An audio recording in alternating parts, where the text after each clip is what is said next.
Namo Bhagavate Vasudevaya.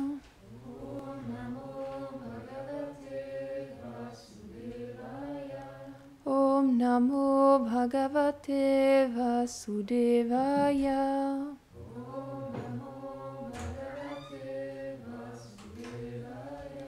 Om Namo Bhagavate Vasudevaya.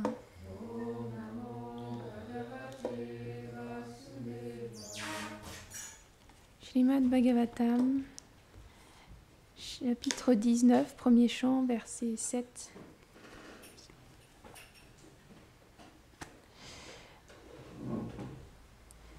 Iti vyavachidya sapandaveya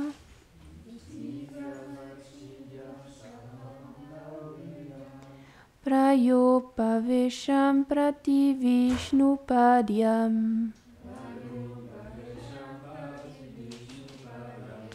dadho mukundam grimananya bhavo Muni vrato mukta samasta sangha.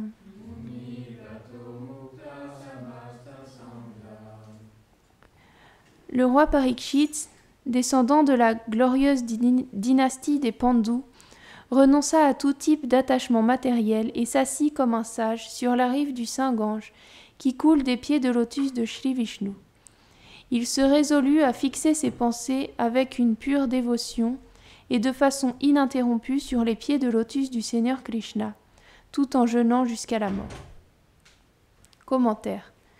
En tant que pur dévot de Krishna, Parikshit avait ses pensées libres de l'action intéressée, de l'atteinte des planètes supérieures, de la libération impersonnelle ou de tous les autres modes d'adoration. Il se défit de ses attachements matériels et décida de s'asseoir au bord du Gange et de jeûner.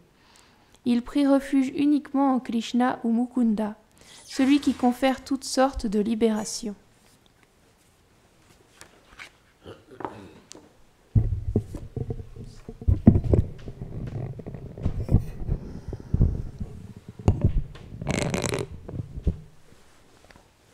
Om Jnana Timilandasya Jnanam Jalam Shalakayam Chakshurumeritam Chenam Taisme Shigulave Namam Vishnu Padaya Krishna Prasthaya Bhuta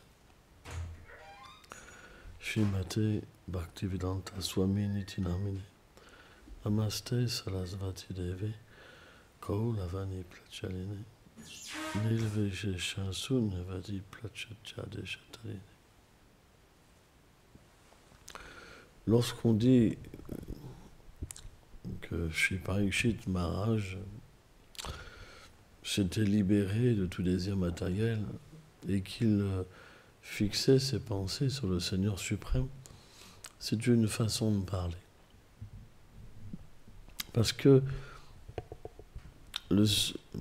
on doit comprendre que le Seigneur est dans le cœur de son dévot en tant que Rishikesh, et le dévot n'a pas besoin de faire d'efforts. Le pur dévot n'a pas besoin de faire d'efforts pour se libérer des désirs matériels et fixer les pensées en Krishna. En fait, Krishna lui-même vient à la rencontre de son dévot. Et naturellement, dans cette rencontre avec Krishna, et Krishna n'est jamais tout seul, il est toujours avec ses associés, il n'y a pas d'effort à faire.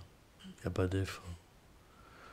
Lorsqu'un dévot rencontre des difficultés dans son corps matériel et que la mort approche, c'est pas du tout un moment de panique, un moment de douleur. C'est complètement extatique. Plus il se sent quitter son corps, et plus les associés du Seigneur, le monde transcendantal, vient le chercher. Vous comprenez ? C'est très intéressant. C'est pour ça qu'un dévot, quand la maladie est très forte, il n'est jamais en train de se lamenter. Et il y a toujours une grande satisfaction qui vient. Parce que plus la mort vient, plus en fait le monde transcendantal vient. C'est pas du tout une séparation, c'est vraiment l'union.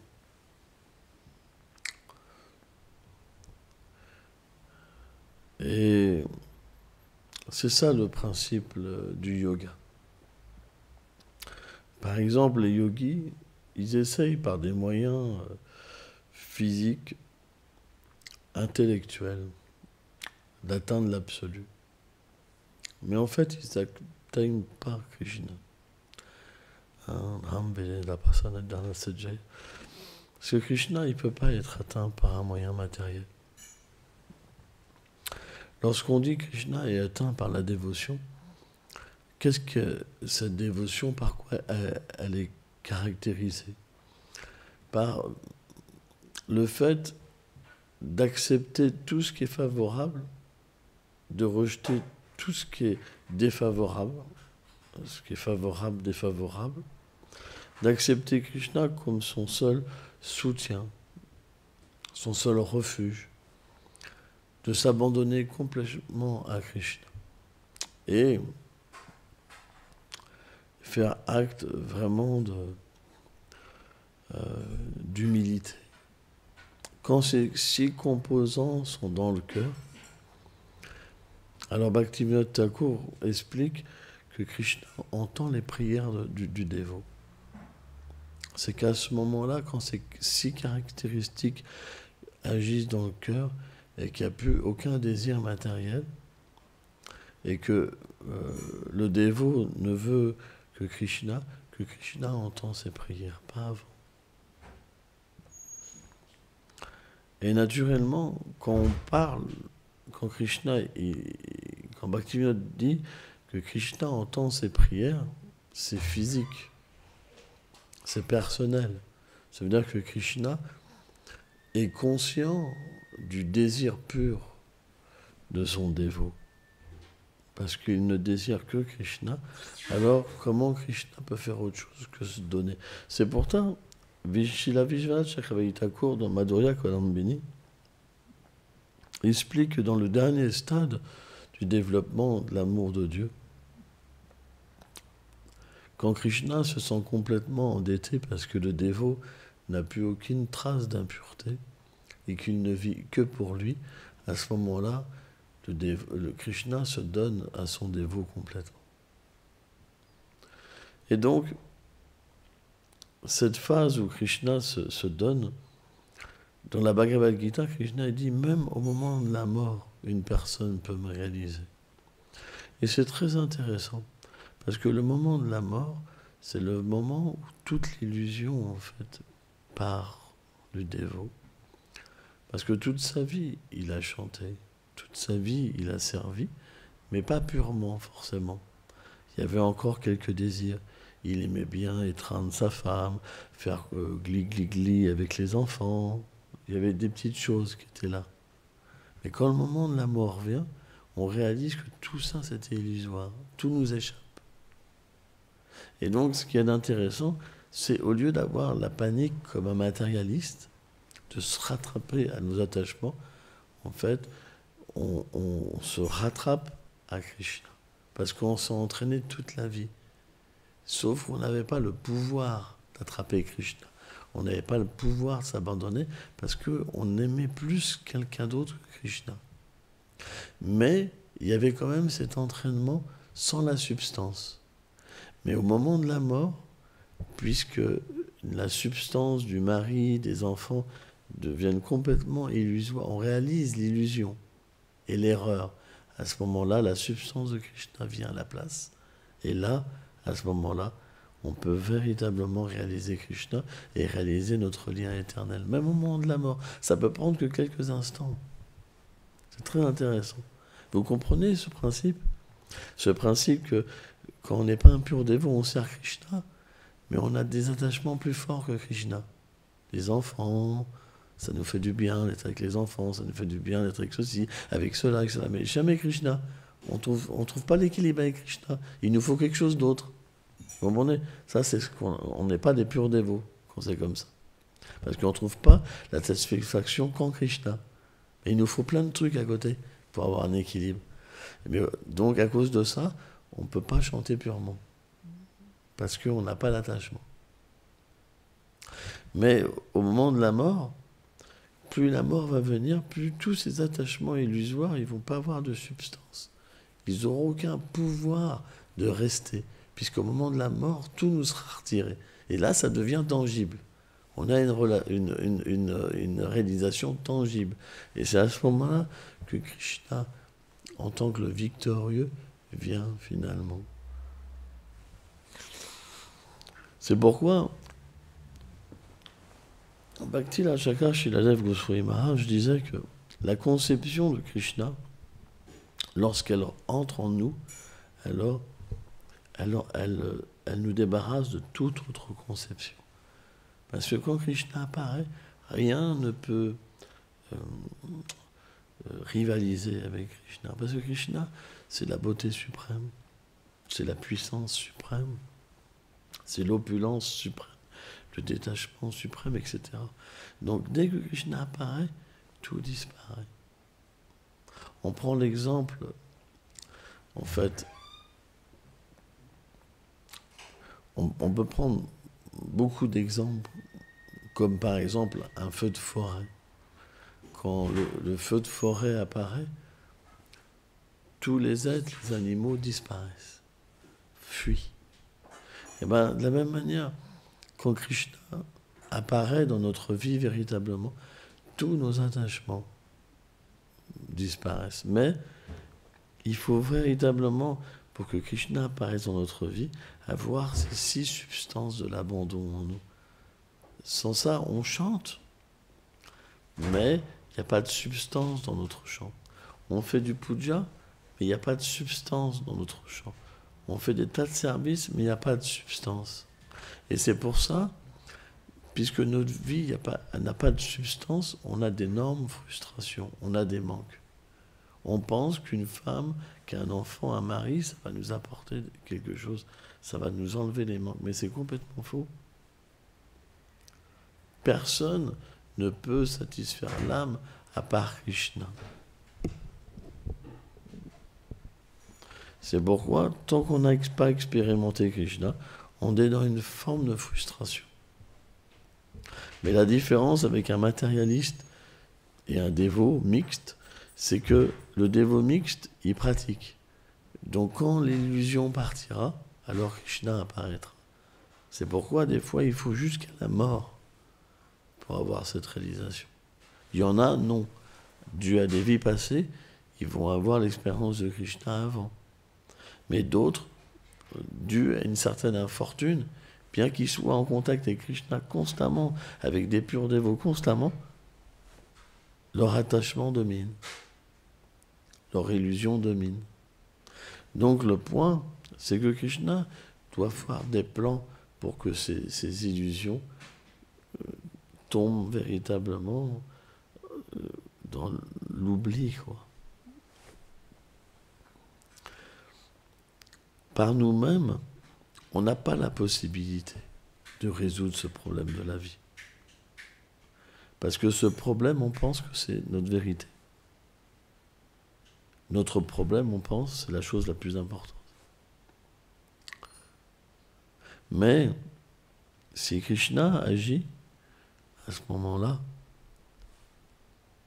notre problème devient écarté à jamais. Mais par nous-mêmes, on n'a pas la force. Parce que même si on écarte un problème, un autre viendra. Et un autre viendra. Et un autre viendra. On voit que même si on s'est débarrassé d'un problème, on a toujours le même problème. Parce que tant qu'on n'obtient pas Krishna, on va toujours se rattacher à quelque chose autre que Krishna. Parce que ce problème en nous, c'est simplement l'indépendance. On est attaché à être le champion. Et on est attaché à être celui qui contrôle notre vie. Un pur dévot, il est attaché à ce que Krishna contrôle sa vie. Mais un dévot mixte qui n'a pas la substance de Krishna dans sa vie, il est attaché à contrôler sa vie. C'est pourquoi, bien que Krishna soit dans le cœur, un dévot mixte n'a aucune expérience de Krishna dans son cœur. C'est pas possible. Il n'y a que quelqu'un dont toutes les impuretés ont été purifiées. Il voit Krishna dans son cœur. Et à partir de là, sa vie, elle est contrôlée par des sentiments transcendantaux.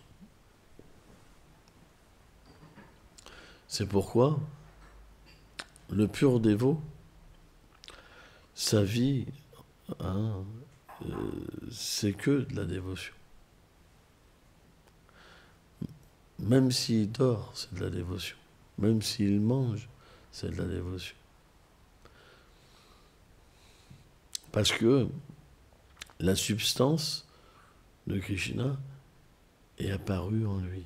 Et ça, c'est quelque chose de très important. Alors maintenant, on pourrait se poser la question, comment cette substance de Krishna peut apparaître dans notre vie?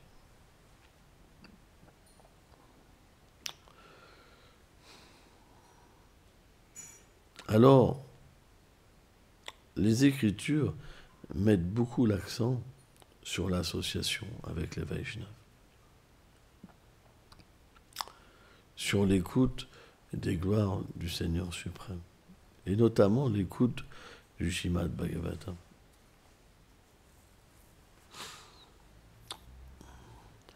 Si on s'associe en ayant une conscience de ce qu'on fait, ça veut dire une certaine révérence. Krishna a dit dans le verset qu'on doit approcher un pur dévot avec une attitude. Ça, c'est très important, l'attitude. Le Vaishnav, ce n'est pas notre ami. C'est le représentant de Krishna. Et on doit, à travers cette attitude de respect, poser des questions. Quelqu'un qui ne veut pas progresser, il ne pose jamais de questions. C'est un symptôme. Jamais. Il ne posera jamais de questions de comment progresser, comment se débarrasser de ses problèmes, etc. Ça, c'est une forme d'orgueil. Par exemple, hier, je parlais avec Jayanda, j'ai expliqué que la dernière forme d'impureté, c'est pratishta, la reconnaissance. Et par exemple, il me disait, moi, j'ai pas le sentiment que je cherche la reconnaissance. Mais je lui ai expliqué que tu peux pas le voir pratishta. Et donc, cette forme d'orgueil, c'est le fait, quelque part, bien qu'on soit complètement déchu, on n'admettra pas notre déchéance. Bien qu'on doit être sauvé, on pense qu'on est déjà sauvé. Pratishta, ça inverse tous les composants. Au lieu d'accepter ce qui est favorable et rejeter ce qui est défavorable, on va accepter ce qui est défavorable et rejeter ce qui est favorable. Par exemple, au lieu de prendre refuge en Krishna, on prend refuge dans notre faux ego. Au lieu d'accepter Krishna comme notre seul soutien, on va nous accepter comme notre soutien. Alors on pourrait se dire non, mais si, à un certain niveau, c'est là.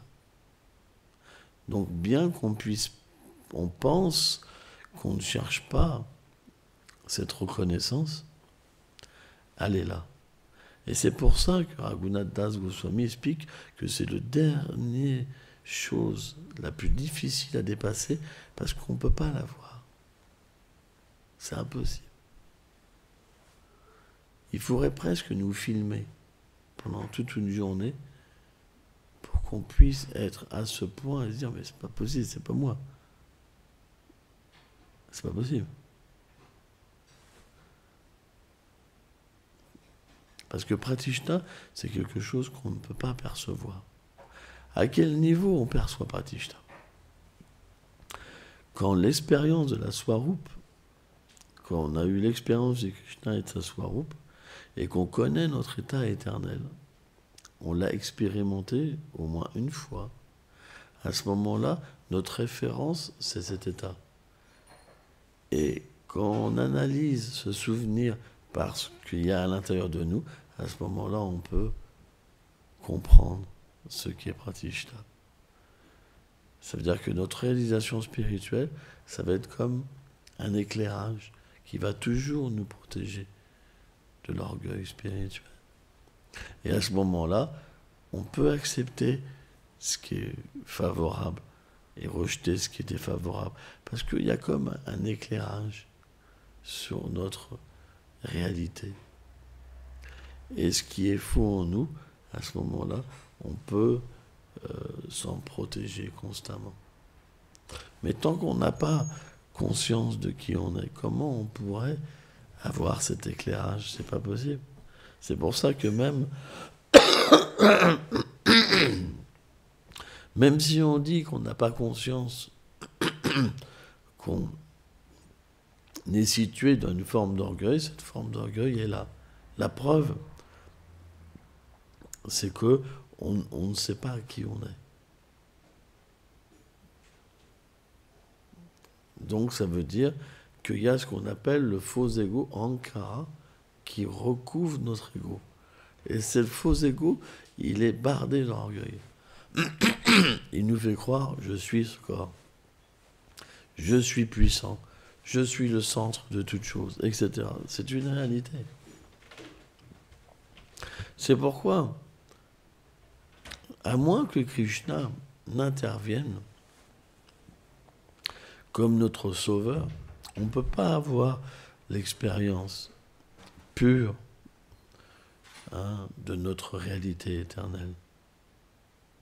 Mais pour qu'on puisse l'obtenir un jour, qu'est-ce qu'il faut? Il faut au moins le désir de l'expérimenter.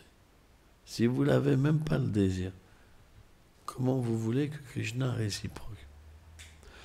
Dans le Srimad Bhagavatam, 5e chant, Prahlad Maharaj dit à Nishingadev, il dit « Ô Seigneur, ton divertissement est de combler tous les désirs des êtres vivants. » Donc, si vous ne développez pas ce désir d'être un associé du Seigneur constamment et puissamment, vous n'aurez jamais l'expérience transcendantale. Jamais. Votre vie est vouée à l'échec. Et comment on peut développer le sentiment de devenir un associé éternel du Seigneur? C'est de s'associer avec des gens qui ont ce sentiment. Donc au moins avec des Madhya Madhikari. Le Kanishta, lui, il a une apparence de Vaishnav, mais à l'intérieur, ce sentiment n'est pas apparu. C'est pourquoi il recherche autre chose que la pure dévotion. Dans le cœur du Madhyam, il y a ce sentiment. Et le pur dévot, l'Uttama, lui, il a l'expérience pleine. Donc il vit comme l'associé du Seigneur.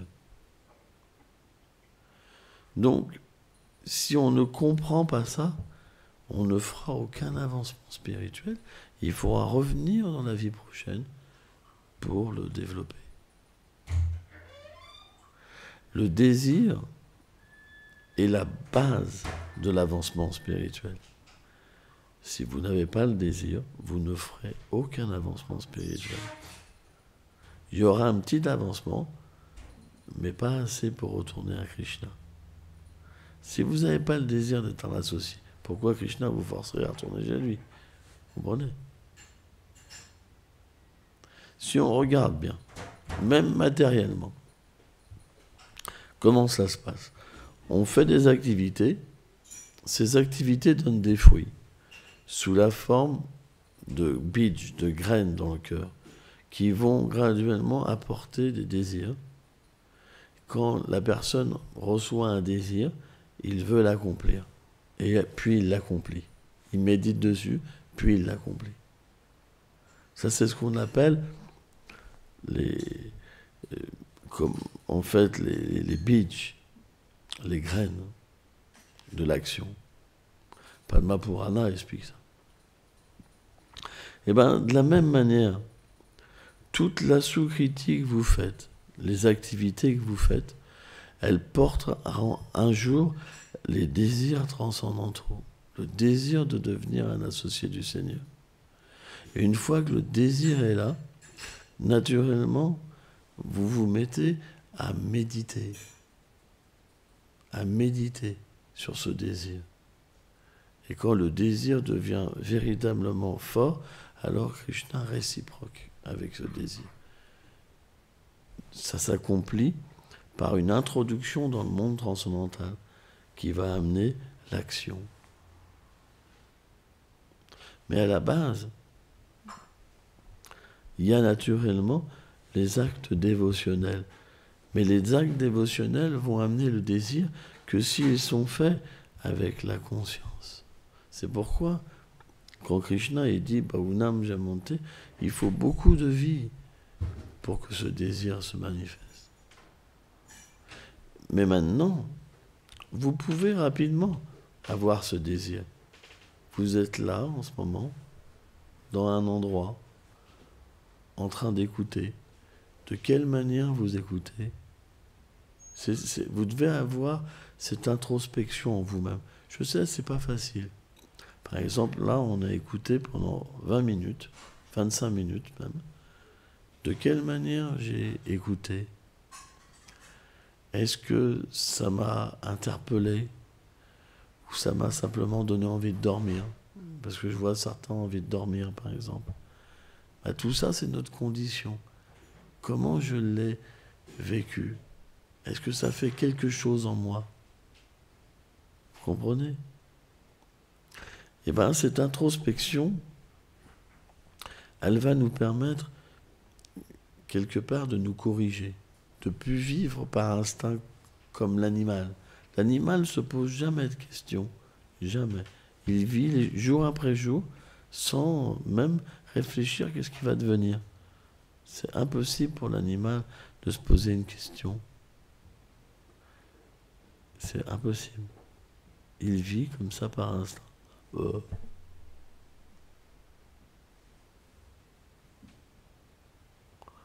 comprenez ça?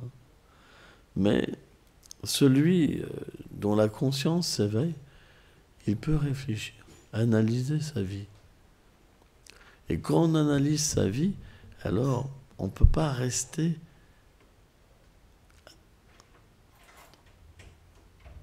sans progresser.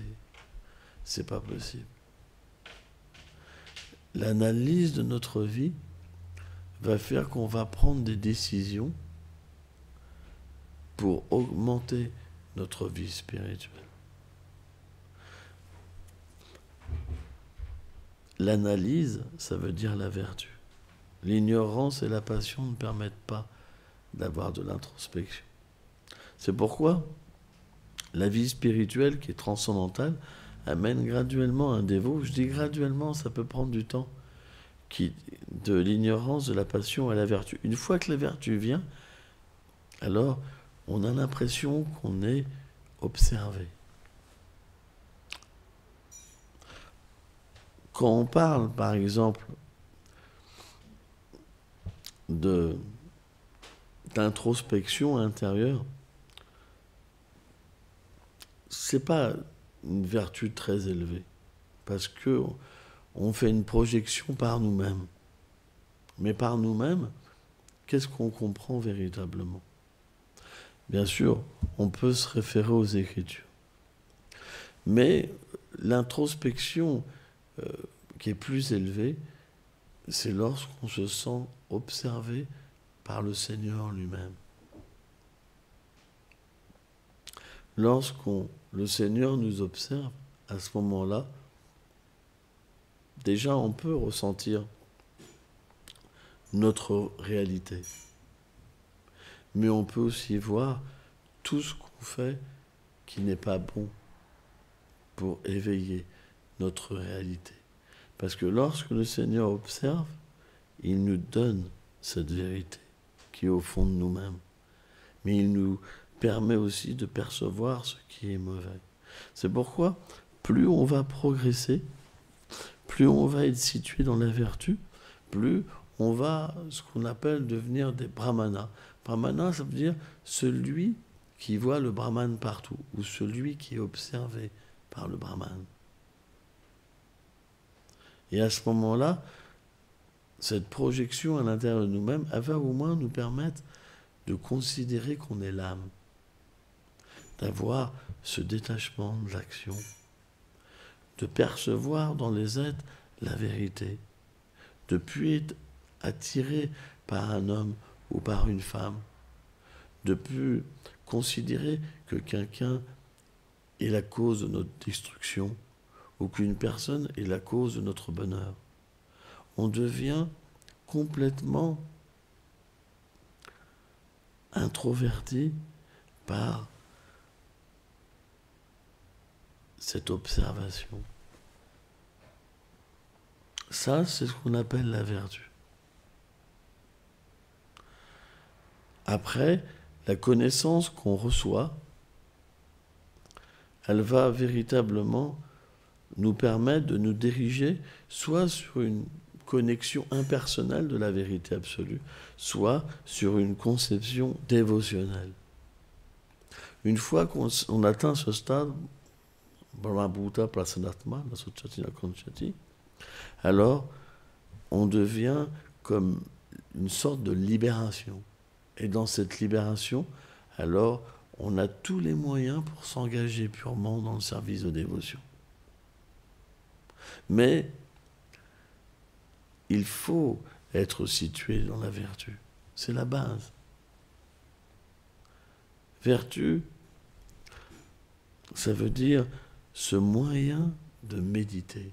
On médite, on a du temps. Même si tout est rapide autour de nous, il y a cette introspection. Ça veut dire que les gens nous parlent, mais à l'intérieur de nous-mêmes, on est détaché. Ils croient qu'on est sur cette plateforme comme eux. Mais à l'intérieur, il y a un recul. Et ce recul, c'est le Seigneur qui nous observe et qui nous permet à la fois d'être avec lui et à la fois d'être engagé dans une action qui n'a rien à voir avec notre vérité. Et à ce moment-là, on n'est pas touché par l'action matérielle. Jamais. On est comme un lotus qui pousse dans l'eau. Bien qu'il pousse dans l'eau, il n'est pas touché par l'eau. Alors que quand cette introspection n'est pas née par la vision que le Seigneur nous porte, et la protection qu'il nous donne, et l'amour qu'il nous donne, alors on est obligé d'être touché par l'action matérielle. Et c'est pourquoi, pour finir la classe, excusez-moi, je suis un peu long aujourd'hui, c'est pourquoi, naturellement, un dévot qui n'est mixte, il ne pourra pas, par lui-même, comprendre ce que veut dire l'orgueil, etc. Et comprendre aussi, quelque part, à un certain niveau, les paroles du Bhagavatam. Parikshit Maharaj, il n'avait pas le besoin de contrôler ses sens. Cette sens était directement contrôlée par le Seigneur suprême. Il n'avait pas besoin de diriger les pensées vers le Seigneur suprême. Parce que le Seigneur suprême, il aime son dévot. Et il n'est jamais séparé de son dévot. C'est pourquoi les paroles du Bhagavatam sont pour nous très importantes. Bien qu'on ne puisse pas les comprendre, elles vont nous donner accès à cette vérité. Parce que on peut recevoir l'association de très grands dévots et la compréhension à travers les commentaires des acharyas du développement de la dévotion. Or, ce développement, quand on le comprend, il fait son effet aussi en nous. Plus on va l'étudier, plus il va se développer en nous. C'est pas séparé. En fait, le livre dévotionnel pur n'enseigne pas une théorie, une connaissance qui est séparée, de l'effet. Par exemple, un médicament, il y a la gélule, mais il y a aussi l'effet dedans. Le Bhagavatam, c'est pareil. Quand vous lisez, l'effet va agir en vous. C'est pourquoi on doit étudier. Si on n'étudie pas, on ne peut pas changer notre vie. Parce qu'on a besoin de la connaissance. On a besoin de changer en nous notre objectif, notre compréhension de la vie. Bon, on pourrait parler des heures. Jai Gaur Premanande.